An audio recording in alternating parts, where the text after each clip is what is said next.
ಇನ್ನು ವಿಎಚ್ಪಿ ಮುಖಂಡ ಶರಣ್ ಪಂಪ್ವೆಲ್ಗೆ ನಿರ್ಬಂಧ ಹೇರಿದಂತಹ ಹಿನ್ನೆಲೆ ಡಿಸಿ ಕಚೇರಿಗೆ ವಿಎಚ್ಪಿ ಬಜರಂಗ ದಳದ ಕಾರ್ಯಕರ್ತರ ಆಗಮನದ ಹಿನ್ನೆಲೆ ಇನ್ನು ಮುಂಜಾಗ್ರತೆಗಾಗಿ 200ಕ್ಕೂ ಹೆಚ್ಚು ಪೊಲೀಸರನ್ನ ನಿಯೋಜನೆ ಮಾಡಲಾಗಿದೆ. ಚಿಕ್ಕಮಗಳೂರಿನ ಡಿಸಿ ಕಚೇರಿ ಸುತ್ತ ಪೊಲೀಸ್ ಬಿಗಿ ಬಂದೋಬಸ್ತ್ ಮಾಡಲಾಗಿದೆ. ಡಿಸಿ ಕಚೇರಿಗೆ ತೆರಳುವ ರಸ್ತೆಯಲ್ಲಿ ಬ್ಯಾರಿಕೇಡ್ಗಳನ್ನು ಕೂಡ ಅಳವಡಿಕೆ ಮಾಡಲಾಗಿದೆ. ನೋಡಿ, ಬರುವಂತಹ ಪ್ರತಿಯೊಬ್ಬರ ಮಾಹಿತಿಯನ್ನ ಪಡಿತಾ ಇದ್ದಾರೆ ಪೊಲೀಸರು. ವಿಎಚ್ಪಿ ಮುಖಂಡ ಶರಣ್ ಪಂಪ್ವೆಲ್ಗೆ ನಿರ್ಬಂಧವನ್ನ ಹೇರಿದ್ರು. ಹಿಂದುತ್ವ ಸಂಘಟನೆಯ ಮುಖಂಡರಾದಂತಹ ಶರಣ್ ಪಂಪ್ವೆಲ್ಗೆ ಜಿಲ್ಲಾ ಪ್ರವೇಶವನ್ನ ನಿರ್ಬಂಧಿಸಿ ಚಿಕ್ಕಮಗಳೂರು ಜಿಲ್ಲಾಡಳಿತ ಆದೇಶವನ್ನ ಹೊರಡಿಸಿದೆ. ಜುಲೈ 6ರಿಂದ ಆಗಸ್ಟ್ 4ರವರೆಗೆ ಹತ್ತತ್ರ 30 ದಿನಗಳ ಕಾಲ ನಿರ್ಬಂಧವನ್ನ ವಿಧಿಸಲಾಗಿತ್ತು. ಶರಣ್ ಪಂಪ್ವೆಲ್ ಮೇಲೆ 22ಕ್ಕೂ ಹೆಚ್ಚು ಪ್ರಕರಣಗಳು ದಾಖಲಾಗಿದ್ದು, ಜಿಲ್ಲೆಯ ಕೆಲ ಸಂಘಟನೆಗಳ ಮುಖಂಡರು ಇವರನ್ನ ಕರೆಸಿ ಭಾಷಣ ಕಾರ್ಯಕ್ರಮವನ್ನ ಹಮ್ಮಿಕೊಳ್ಳುವುದಕ್ಕೆ ಉದ್ದೇಶಿಸಿದ್ರು.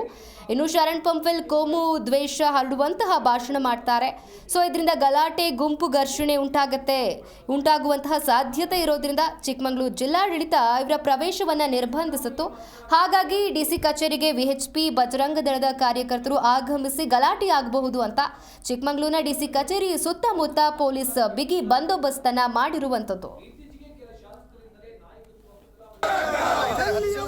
ಹೋರಾಟ